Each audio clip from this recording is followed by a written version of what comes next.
Hello po, it's me again, Lauren Dil Cucina. Today po, magluluto po ako ng cheesy macaroni with spaghetti sauce. Ang mga sangkap po ng aking cheesy macaroni with spaghetti sauce ay meron po tayong 2 kilos or 2 kilo po na elbow macaroni. Yan po. Then, lulutuin po natin ito according po dun sa packaging instruction niya po. Then, meron po tayo na spaghetti sauce. Isa pong 1 kilo na spaghetti sauce.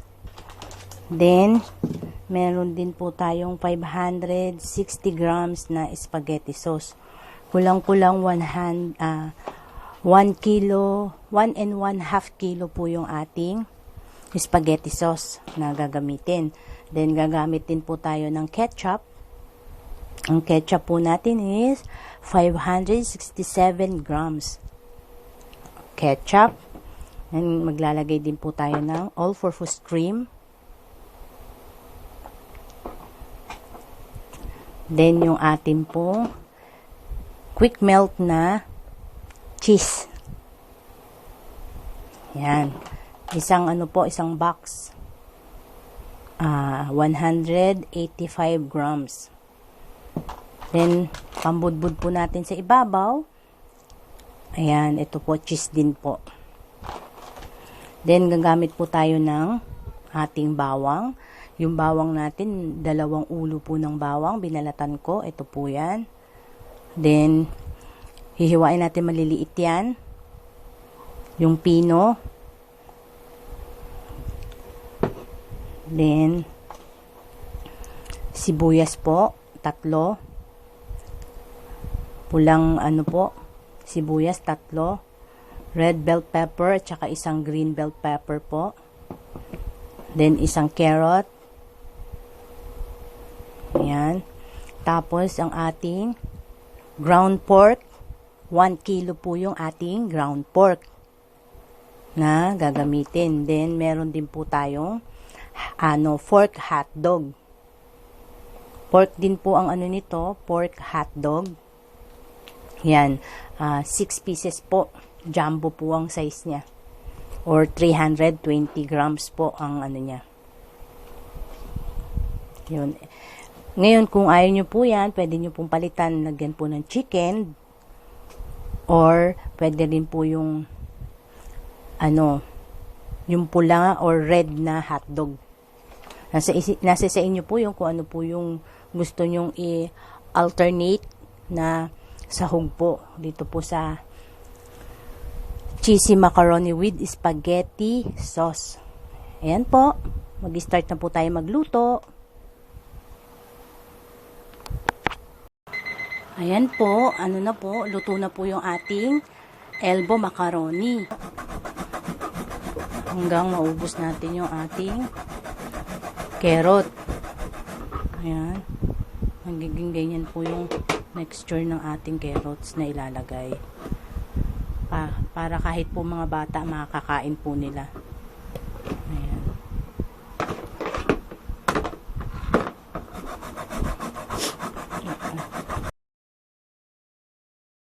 Ngayon po, gagawin naman po natin yung ating sauce para po sa ating cheesy macaroni with spaghetti sauce. Nandito po sa ating pan or sa ating lutuan, yung ating 1 kilo po na ground pork. Medyo luluto-lutuin ko po muna siya bago ko po ilagay yung ating bawang at saka sibuyas. Then, ayan, luto na po yung ating ground pork. Ganyan po talaga ako magluto. Inuuna ko pong lutuin yung karne. Pag medyo nagisa ko na po yung karne, saka po ako naglalagay ng bawang at sibuyas. Gusto ko po kasi sigurado pong luto po yung ating ground pork or yung ating karne. Then, maglalagay na po tayo ng ating bawang at sibuyas. Then, ayan na po yung ating bawang. Ngayon, kung may time pa po kayo, medyo ipino nyo pa po yung ano niya, yung pagkakahiwa.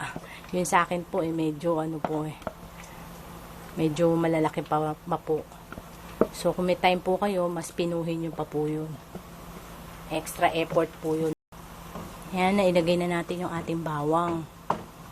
Medyo iluluto-luto lang po natin yung ating bawang bago natin ilagay yung ating sibuyas. Then, sunod na natin yung ating sibuyas.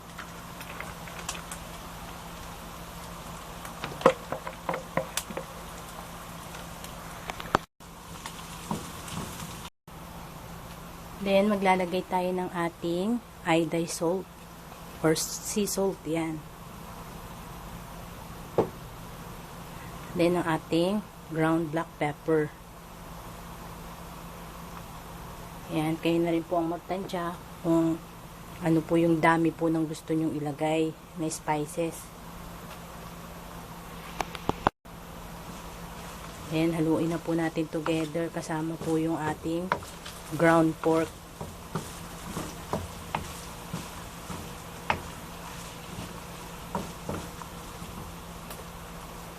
Lalagay ko na po yung ating hot dogs.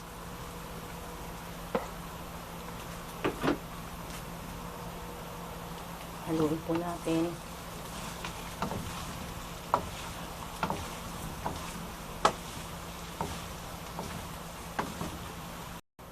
Yan na yan, ilalagay na rin po natin yung ating green and red bell pepper po.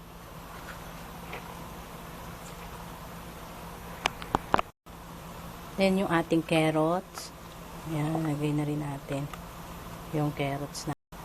Yan, lagay na natin ang ating laurel. Yan.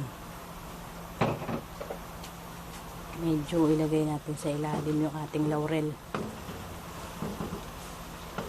Optional naman po yung laurel. Kung ayaw nyo po maglagay ng dahon ng laurel, okay lang po.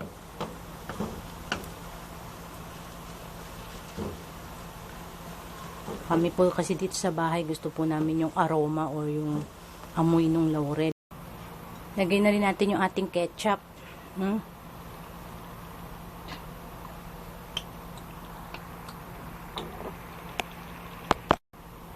lagay na natin yung ating ketchup. Nalagay na natin. Haluin natin ulit. Bango, sarap. Then, ilalagay na natin yung dalawa natin all-purpose cream. Nalagay na po natin.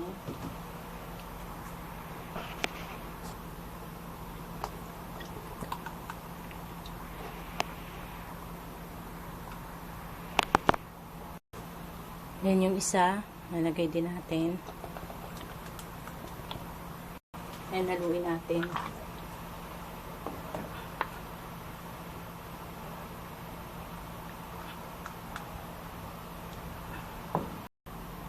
Yung quick melt natin na cheese na isang box, ilalagay na rin po natin.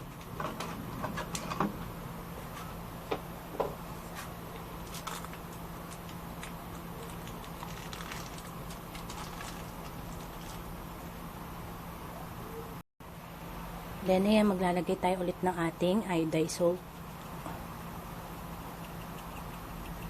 Ayan. Then, ating ground black pepper.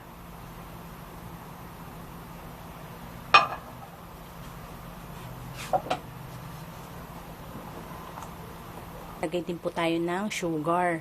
Mga 1 tablespoon lang po na sugar. Yan, humukulo na po. Antay pa po tayo ng mga ilang minuto. Lapit na po maluto.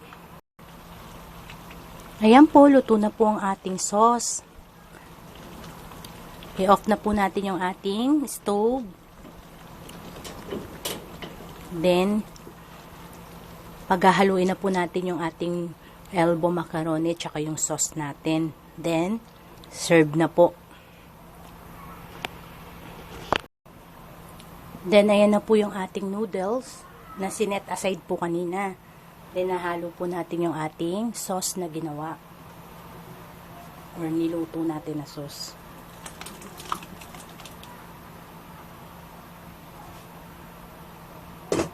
Then, mix lang po natin.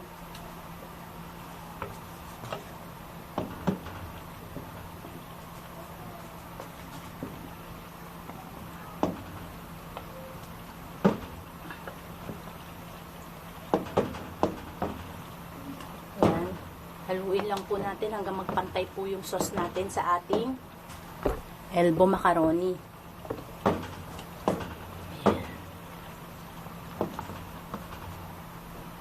Ayan, lagyan pa po natin ng sauce. Ayan.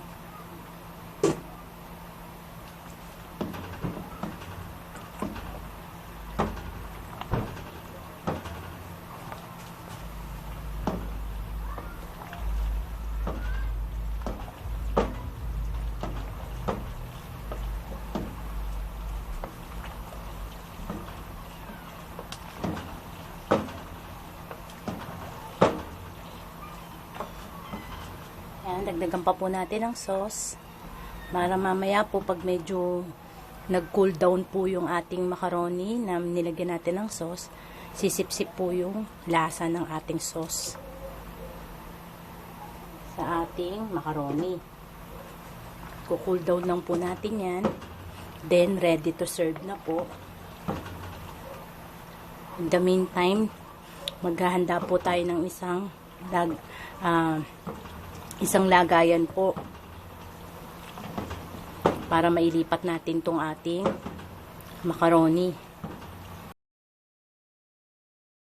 Na po, luto na po ang ating cheese macaroni with spaghetti sauce. Ayan po, lalagyan lang po natin ng cheese on top. Ayan.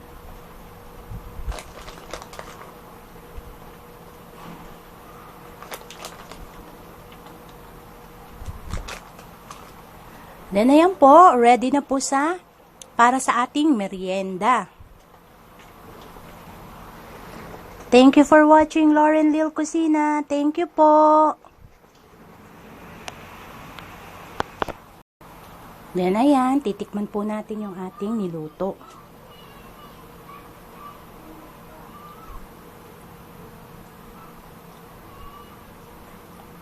Sarap.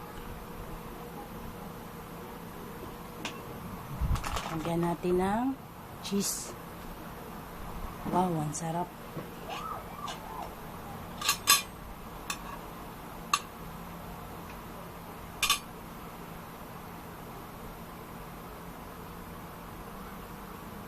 Kain po tayo.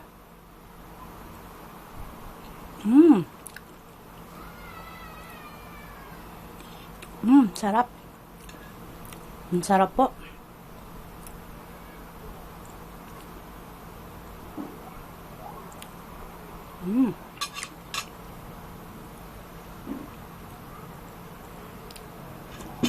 With matching po tayo na pineapple juice.